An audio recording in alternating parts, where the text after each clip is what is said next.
Hello, everybody. Welcome back to the channel. Again, this is the second Wednesday. We're starting out Wednesdays as part of our Q&A that works out a little bit better than Fridays. Friday is going to be something special here in about a week or two. I have my Joy Cap full of delicious coffee with Irish cream powder.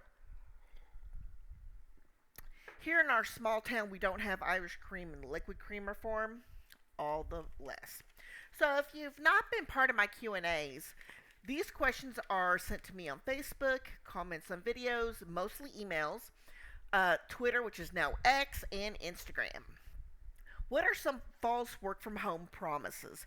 So the big one is data entry for a bazillion dollars an hour. Part time, you only work 2 hours a week for several $1,000s a month. You know, we all want that unicorn job. We do. I do, you do, he does, she does, everybody. But we need to apply some common sense. So, one thing that I tell people to do is keep a basic spreadsheet or write in a notebook, whatever, however you take your notes. Every company that you have applied to, nobody finds your application resume online in some mysterious job board and then initiates an offer of that much money.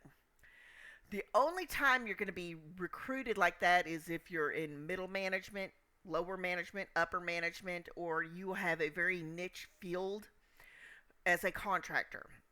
Most of us, we do customer service, we do sales, entry level work, anything like that. So if they ask you to do it via Skype, Telegram, Signal, no. The only, they might say a legit person would say Teams or Zoom. Usually that's a group interview or a video interview where they can see you and everything else like that. Another thing that is fake is not enough hours. So if you are 1099, you know you can schedule your hours. So that makes more sense then if they say it's a 1099 position. But if they're saying you're a regular employee and you're between 1 a.m. and 3 a.m. and $55 an hour, that's no. Another work from home scam is going to be you receive packages and then send them on. Or we're going to send you a check to buy your equipment from our vendor. These things, no, that check is no good. It'll bounce in a month or two, and then you will be out all that money. How do I pick a live ops client? So let's talk a little bit, and this is not just live ops. This could be Working Solutions, NextRep, Arise, any of these call centers. So you really need to see when they are busy. And this is kind of working backwards a little bit. Don't look at the pay first thing. That's what we all want to know about. But don't look at the pay first thing.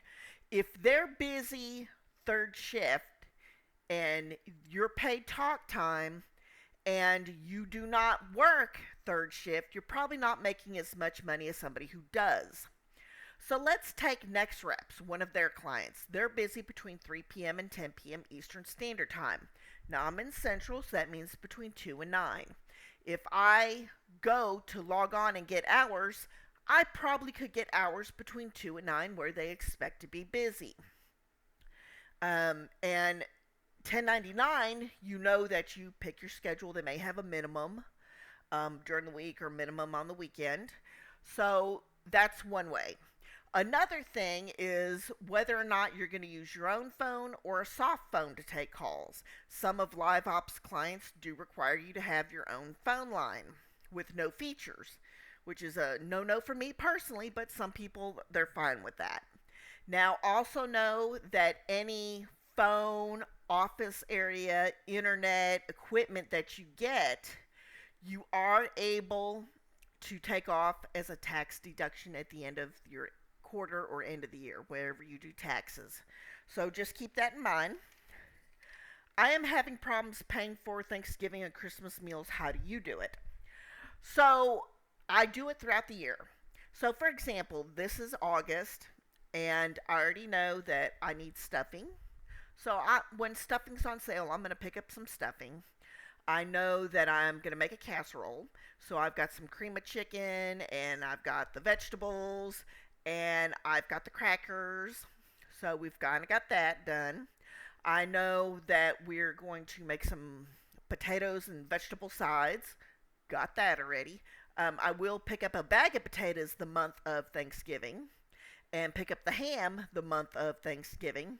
But the canned and boxed goods we will already have, and we just pick it up a little here, a little there. Now I understand that it is can be hectic around that time of year.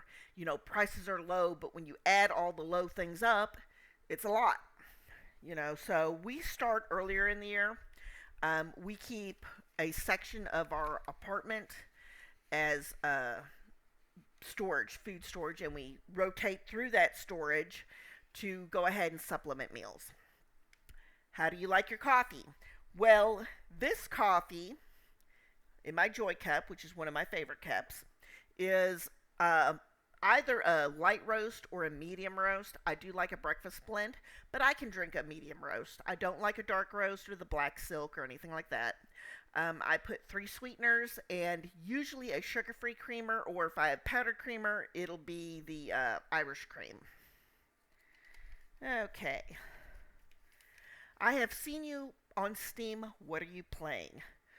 Baldur's Gate 3. I do have the Baldur's Gate 3 downloaded on PlayStation 5, which is not available till September, but I do have it through Steam on my account. I am not playing right now because my computer's mostly used for business and YouTube and stuff like that, and it doesn't have the best graphics card. So I am going to wait until it pops up on PlayStation 5, and I will play. My brother does have a gaming computer, so he is already playing Baldur's Gate. I am watching some of the playthroughs and whatnot. I also play some of the older games. I like farm games, city simulation games, things like that. What music do you listen to while making videos? That really depends. So, a lot of what I listen to might be videos from other vloggers. I do like the Moss Family TV and Frugal Fit Mom. I listen kind of top 40ish stuff. I'll just throw a playlist up there, current top 40 music for the next 5 hours, and then just kind of take it through from that. How often do you upgrade computers, cables, etc.? So, every 18 months, I update all my cables. So I have a Cat 6 and Cat 8 Ethernet cords, and I do update them every 18 months. The computer I update every 4 to 5 years. It really depends on the specs of it. I do have my desktop back up. The desktop kind of screwed up real bad, and then I was like, oh, this is broke. But I did fix it physically, and now we're back to the desktop. So the webcams, I don't. I do have a backup webcam. This is a Nexigo with the ring light on it, so I really like that. But usually you should do your HDMI cables, VGA cables. I say every couple of years. Anyways, thank y'all so much for this Q&A, and I will see you next time.